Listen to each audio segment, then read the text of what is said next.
Thank you, Mr. Speaker. I rise to speak against a push by the administration and its allies here in Congress to ignore U.S. law, this time to ignore the legal prohibition on using U.S. taxpayer dollars to fund UNESCO.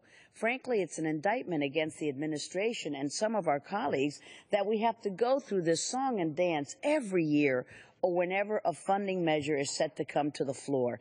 Yet here we are again, as some in Congress want to help President Obama circumvent and undermine U.S. law and restore at least partial funding for UNESCO so that that body can continue to push its anti-U.S., anti-Israel agenda. Time and again, the President has taken unilateral action meant to get around congressional opposition and has openly stated that he will continue to do so. Since 1990, U.S. law has prohibited any funding to the UN or any UN agency that gives the PLO membership status and recognizes the non-existent state of Palestine.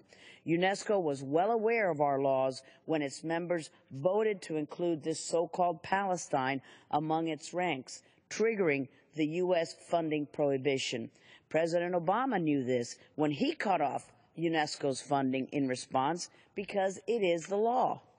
However, since then, he has sought ways to undermine and circumvent this law to not only restore funding to UNESCO, but to also pay dues in arrears, which now would amount to over $300 million in U.S. taxpayer dollars.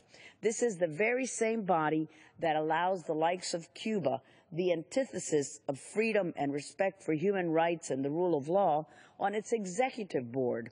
When UNESCO admitted a non-existent Palestine, it undermined the peace process and only emboldened Abu Mazen even further to move forward with his unilateral push for statehood at the UN. There cannot be a legitimate Palestinian state unless it comes about as a result of direct negotiations between the Israelis and the Palestinians. This unilateral scheme by Abu Mazen is a way for him to use that UN body to gain de facto statehood without having to first come to an agreement with Israel. And if President Obama and his enablers in Congress have their way and U.S. funding for UNESCO is restored, it will signal that the U.S. supports this unilateral push for statehood, and we will have sold out our closest friend and ally, the democratic Jewish state of Israel. We must make it clear to the administration in no uncertain terms that Congress will not allow it to continue to circumvent and undermine congressional authority or the law, and that we will not allow it once again to fund UNESCO. Giving the administration the authority it seeks to fund UNESCO would not only set a dangerous precedent by showing those with an anti-Israel agenda at the UN that the U.S. does not have the courage of its convictions or the fortitude to enforce our own laws, but it would also give the green light to the rest of the bodies at the UN to follow UNESCO's lead and also admit Palestine. Abu Mazen has already signaled that he will seek further recognition at the UN, and unless we make it absolutely certain to the entire UN system that admitting Palestine has very real and tangible negative consequences, the bodies at the UN will fall in line with this dangerous scheme, and that would cause irreparable harm to the peace process.